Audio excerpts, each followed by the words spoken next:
Good evening, Moon Princess here, and tonight I'm going to cover a topic that I've been meaning to for a long time. So, a while ago, I did a video or two on Tamala Horsford and what happened to her and her odd circumstances surrounding her death. Murder, in my opinion, but that hasn't been proven, whatever. So, I decided while I was looking at her case to also look at the area and the history of Forsyth County, Georgia. Let me tell you, places interesting. So, Georgia, in general, historically racist. Just saying, so Forsyth County in particular has quite some racial undertones going on. Known for being a popular gathering area for white supremacists. And in the early 1900s, there was a racial cleanse in Forsyth County, Georgia. There's actually a book written about it. I haven't read the full book, but I've looked at a lot of materials online on the area. And I've read some things from the book. The book is called Blood at the Root, written by somebody who grew up in Forsyth County and was confused by the lack of diversity and did some research on the area. So, anyways, it is a sundown town, but before becoming one, Forsyth County had been home to a thriving African American community, which had established businesses and churches. The murder of a young white woman facilitated a stream of racial violence in Forsyth County, which used African American men as scapegoats for this woman and her death. Though it is important to note that white individuals had been trying to force African American residents from the community since the 1860s onward. So it wasn't a recent thing, it had been a continuous thing. The case of Mae Crow has never been solved. However, her 1912 murder led to the slaying of several African American men lynched for allegedly assaulting her. So, 1912, racial violence in the South was at some of its worst, with whites regularly using lynchings to control black populations. 6 years after Atlanta race massacre, 3 years before the KKK reorganized in Stone Mountain, Georgia. So three black men living in Oscarville, a small region of Newbridge District of Forsyth County, Georgia, were arrested and executed for the brutal assault of a white female named Mae Crow. Crow was found in a wooded region close to her home. She was left unconscious, having been sexually assaulted. So, Rob Edwards, Ernest Knox, and Oscar Daniel were arrested by Forsyth County Sheriff. Then a mob of white locals publicly lynched Rob Edwards in downtown Cumming. Knox and Daniel were convicted by a white jury and put to death for her assault and murder. Then 1,000 or more African Americans were displaced from Forsyth County, and an informal ban was placed on them re-entering that area up until the 1990s. So September 5th, 1912, Ellen Grice, 22 years old, Forsyth resident, claimed a black man attacked her in her house in the night while her husband was away. The husband came home, starts looking for the man who supposedly attempted to assault her. Then a mob, captured Tony Howell, 22, and he is accused of her attempted assault, assuming someone did attempt to. Sheriffs arrest him and then 4 others, Isaiah Perkle, Joe Rogers, Fate Chester, Johnny Bates, as accomplices to attempted rape, which, in general, that doesn't really make sense. Why would that many men be involved? I don't know. It's just, in a lot of these situations, they conveniently scapegoat people. as a way to get rid of them. So I find it sus. So while this is occurring, many African Americans incoming were at the Colored Methodist campgrounds having an annual barbecue. They find out about Howell's arrest, Smith's beating by the mob, and the men make their way to the downtown area. Rumors start accusing them of having dynamite with them. African American men who went down to check what was going on. So then white men grab a ton of firearms and meet them downtown. When the men arrive, 500 white people are there, white men chasing them away. Coming Mayor Charlie Harris encourages white people to go home, and the mob refuses. Mayor Harris contacts Georgia Governor Joseph Brown and asks him to send the Georgia National Guard to break up the crowd. Governor Brown deploys the closest National Guard unit. The members of the National Guard travel by car from Marietta and arrive in downtown Cumming. When they arrive, the crowd finally disperses. By September 9th, 1912, Crow is discovered unconscious but alive, her throat slashed. They find a small pocket mirror, though it is unclear how close it was to the crime scene. But the mirror belonged to one of the men who was later accused. So Crow is taken home with her family, and she's still unconscious. People gather close by, curious about what is happening. At Pleasant Grove Church nearby, a bunch of teenage black boys look on at the scene. They're just watching like any person would if something is happening. So within the group is Ernest Knox, 17 years old, Oscarville resident, recently moved to the county to live with extended family, the Daniels. Daniels being some of the only black individuals who live in Forsyth County. At that time, only 37 of 530 residents in that Newbridge district were African American. A white man from the community comes up to Knox and asks if he owns a mirror, which he admits he does own. Likely Knox was not aware they found a mirror near the body or even in the same woods. And it doesn't mean he had anything to do with it. It just means his mirror was in that area. It's also unclear if the mirror had already been there and it was a coincidence. Knox is coerced into confessing to her attack at the threat of a violent mob trying to attack him. So under very serious duress, he is turned over to the authorities by white residents, arrested by Sheriff Reed, and taken to Fulton County Jail, to Fulton Tower, or what's called the Tower. Then rumors abound claiming he had all these accomplices.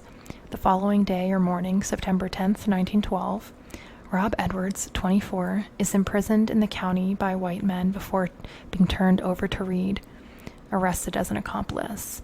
Edwards is common law husband to Jane Trussy Daniel, 21, who is Knox's cousin. The reason I find this particularly suspicious is I feel like they just picked all these people that are related and was like, you all did this. And they don't have to prove that they did. They just have to say that they did it. You know what I mean? Like, the burden is on those being accused in this situation. So, it's maddening. So yeah, he is taken to Cumming Jail.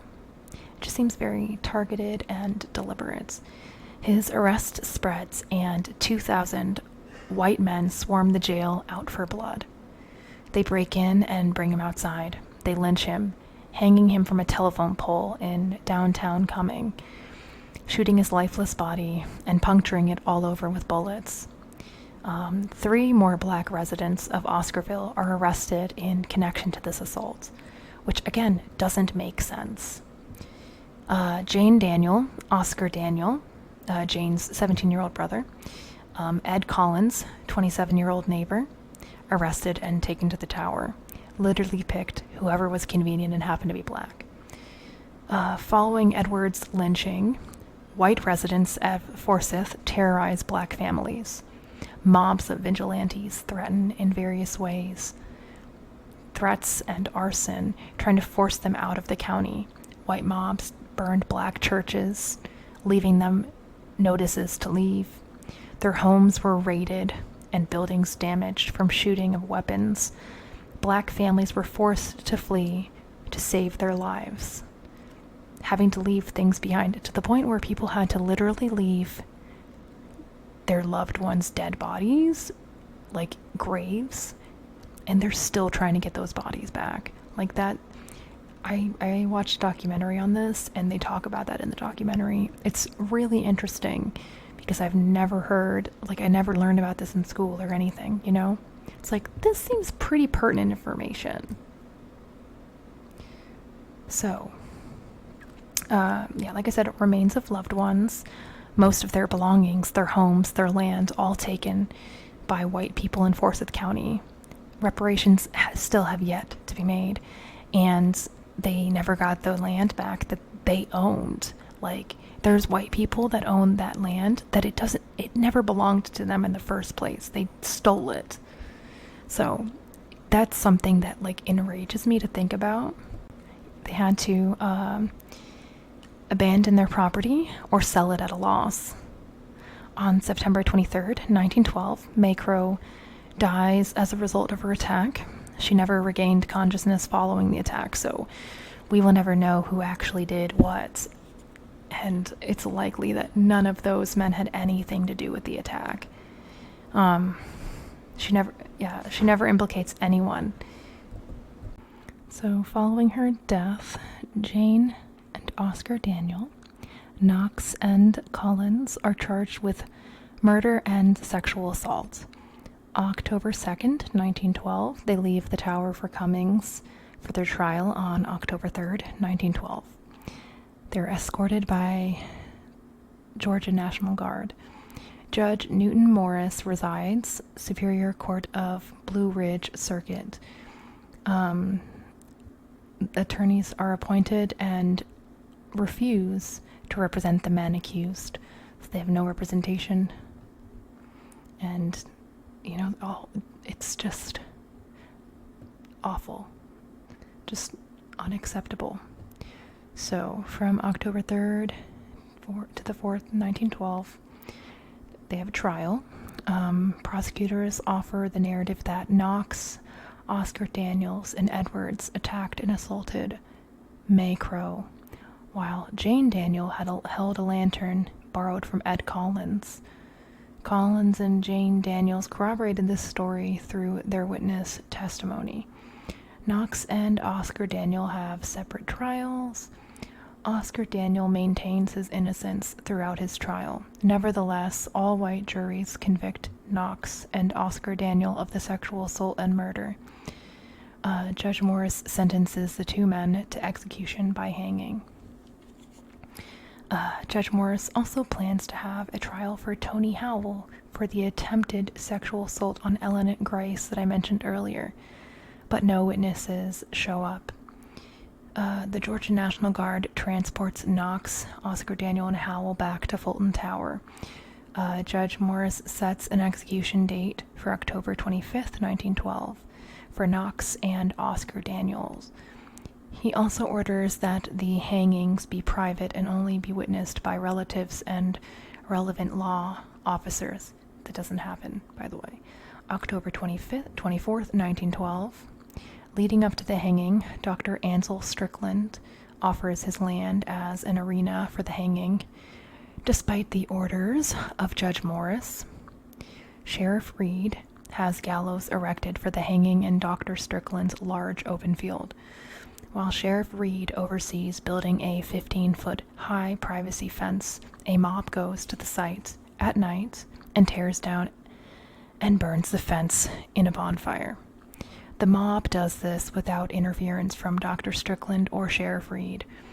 On October 25th, Sheriff Reed claims the fence cannot be rebuilt in time for a private execution.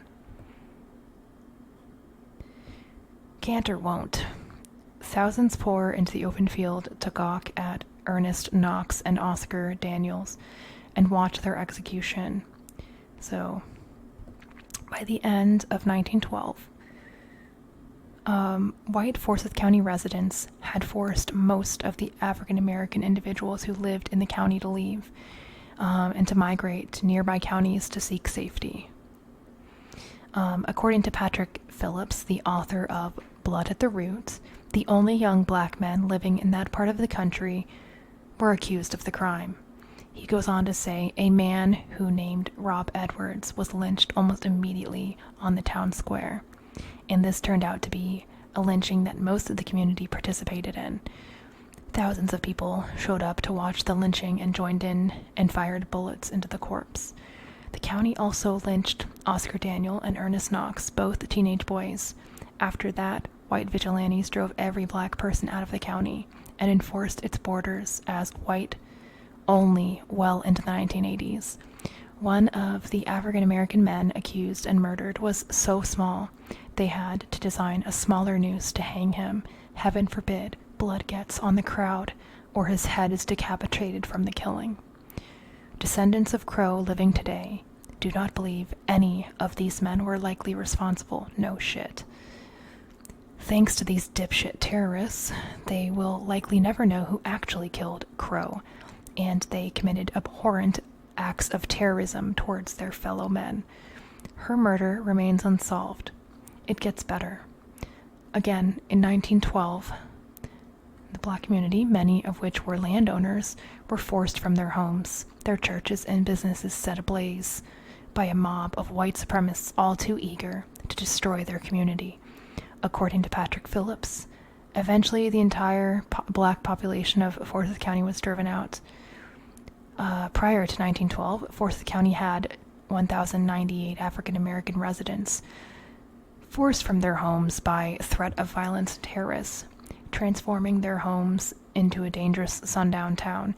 Few African Americans have taken up residence in Forsyth.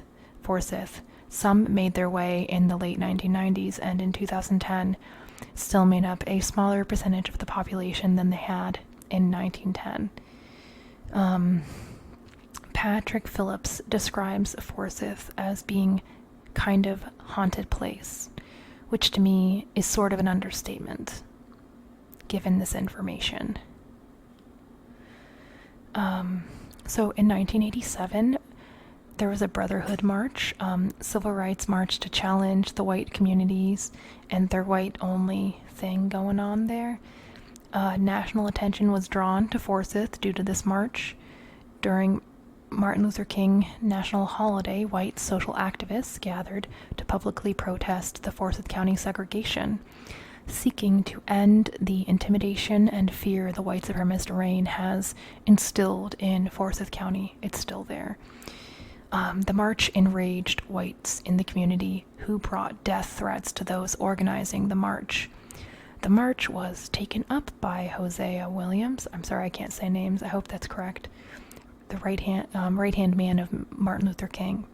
The march consisted of 75 activists, some of those in Forsyth, and a great number of African American activists from King Center, Atlanta. A few of these local activists were Philip's mother, father, and sister. With intention to speak against fear, they were met with hate and anger, involving rock throwing, bottle throwing, cursing, and racial slurs from racist white residents of Forsyth County, which led to GBI arresting people in the crowd, especially after realizing many were armed.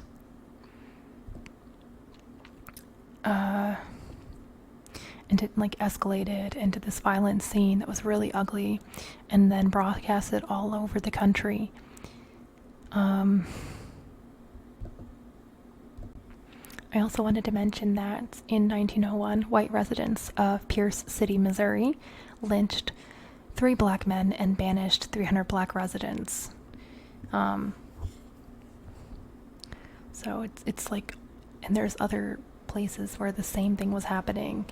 I'm going to do another video where I talk about this happening in a different part of Georgia, like another county, but so in 1905, in Harrison, Arkansas, there was a similar situation that happened. So it's ugly. It's a disease of hate. There was also inquiry into whether the land in Forsyth County, sorry, I'm going back and forth, whether land in Forsyth County was illegally taken from black residents in 1912, which I would consider, yeah, it's by duress of like your life, and whether it could be turned over to those black residents and their descendants today. But since that land has been handed down or sold several times since then, the county didn't want to bother to redistribute any of the lands, and they probably won't in the future, but they should, because it's symbolic of this situation, you know what I mean? Like, it symbolizes something. Like, you can't be bothered to do that. Like, that is a, you know, just leaves me speechless. It's also mentioned by Phillips, the author of Blood at the Root, that in northern Georgia this happened a lot. But the difference with Forsyth County and some of the other locations is that Forsyth was successful. Not every area was successful at this, if you want to use that word. But yeah, so that's pretty much all I've got to share on that. I hope that you found it interesting and to some extent informative. I definitely was blown away when I read some of this stuff, and I feel like it's important to consider our history and how we compose ourselves today in response to that. You know, like, how do we treat others? Just basic, don't hurt people, do the right thing, common sense. But also acknowledgement of the past is equally as important, because you can't build a new future if you're denying the past. At least that's my opinion. So let me know your thoughts, what you think. You know, if it makes you uncomfortable, I get it. It's totally fine. But yeah, thanks for watching and have a good night.